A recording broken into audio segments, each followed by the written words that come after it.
Welcome to our channel. Welcome to another one of our videos. Today we're going to discuss SoFi. We got some news that came out. Let's discuss what's going on with the stock. And also, folks, as a reminder, if you bought options and they're expiring this Friday, make sure you close them out. If you bought options, whether you bought a call option or you bought a put option. A lot of people, they forget that stuff. They just leave that money just go away. So let's get busy. Here's our current position in SoFi. We own 1,000 shares. Look at this. So far, we have achieved $3,631 in premiums and profits for this month. 2 weeks, they're not even up yet. So far, net is $797 of positions closed. If you guys wait till the end of this video, I'm going to show you what positions I closed out over the last couple of days or so and for the month. The stock dropped today 3.65% because somebody from the Fed decided to open up their mouth and says that he'd be okay with dropping percentage point. Instead of a 25 basis point for the first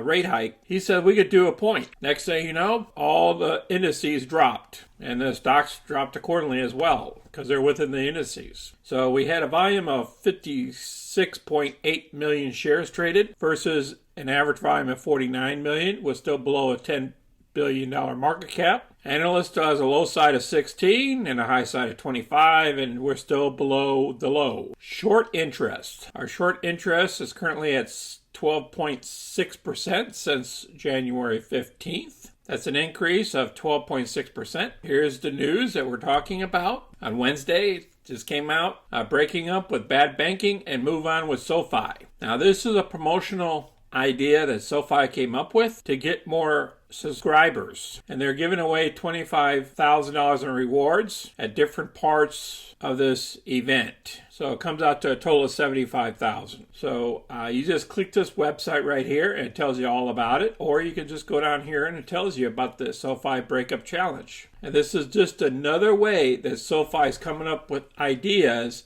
on how to win over customers from other banks. Now, I want you guys to understand that this 1% is coming up too for your checking accounts. Now keep that in mind. Now if you go with Bank of America, if you go with some of these other banks, they don't give you no 1% on your money in your checking account. A lot of banks even charge you to have a checking account with them if your balance don't stay up to a certain amount. We'll see how many subscribers they pick up from this. I think these promotional ideas are great. Great opportunity for the bank and for the company to grow. And because you guys stuck around until the end here, let's go through my trades. Okay, if you guys watched my video on Disney, we done well on Disney because it popped up. And what we did was we sold our call option that we bought. And we achieved a total profit of $956 off that trade. Now what's going to happen with the other part of our spread, now because we sold the 155s, and the share price is below the 155s, that option is going to become worthless, and we're going to end up with a profit of $1,055 off that trade. Now, remember, we had that other trade of Disney, and that's going to end up just giving us a total of $51 out of the trade. That was on the put side of the house. Now, there's Peloton here. The stock did not drop down to our mark of $24 a share. So therefore, we're going to be able to keep $200 this week. DVN, we're going to be able to keep this money here of $233. It's another credit spread. Okay, and the